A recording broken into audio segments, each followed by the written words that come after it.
Ini kan besar produksinya ya, cadangannya juga besar dan ini menjadi satu harapan kita ke depan. Sayangnya kan biaya yang sudah dikeluarkan sangat besar, terutama karena adanya perubahan dari yang tadinya, untuk, di laut, di offshore menjadi di darat. Itu ada at least $1 billion sunk cost yang harus digantikan gitu ya. Jadi Mhm. keekonomiannya ini akan menjadi berat gitu ya. Kalau harga LNG di pasar dunia karena produksi dari negara-negara lain besar sekali ya. Tadi kita udah bicara mengenai Amerika yang tumbuh terus.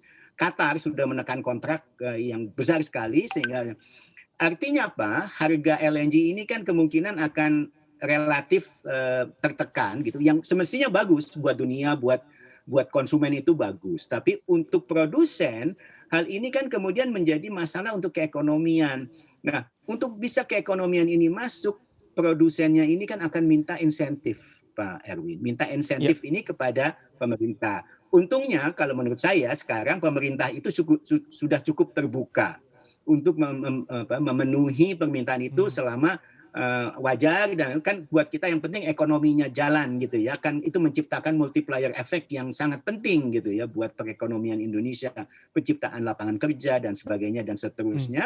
Sehingga dia harus, apa namanya, ini juga menarik ya misalnya, masalah ConocoPhillips gitu ya yang udah dikasih ya, perpanjangan kok malah malah mau menjual gitu ya. baik, Kemungkinan iya. dia melihat bahwa, "Loh kebijakannya di gimana kalau saya tidak bisa Mhm, menjual mhm, gasnya, karena misalnya ekspor itu katakanlah di-discourage gitu ya, sampai sekarang belum diperpanjang nih kontrak ke Singapurnya.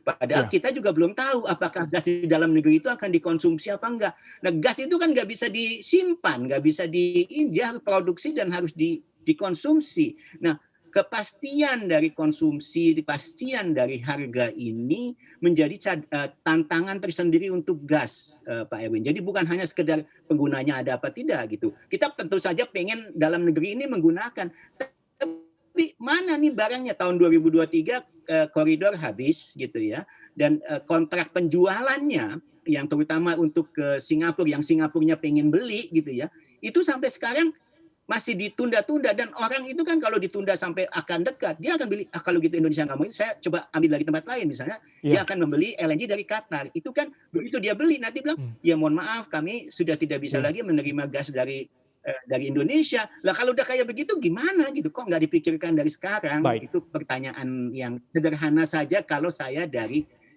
sudut pandang investor. Itu, baik, ini dia sudut menurut pandang dari saya seorang sesuatu Widjawan yang Prawira sebenarnya sangat Atmaja common mengenai sense. nasib dari Blok Masela. Berarti kepastian dari regulasi ini benar-benar harus dipercepat, harus nampak ada ya Pak ya kalau kita berbicara mengenai menarik investasi di sana. Terima kasih Pak Wid Ya perspektif dan mengenai harus Blok Masela. antisipasi Kita jauh kembali dari ke ke depan. baik. Install aplikasi kami CNBC Indonesia di Google Play Store dan App Store untuk mengikuti perkembangan terkini berita bisnis dan ekonomi.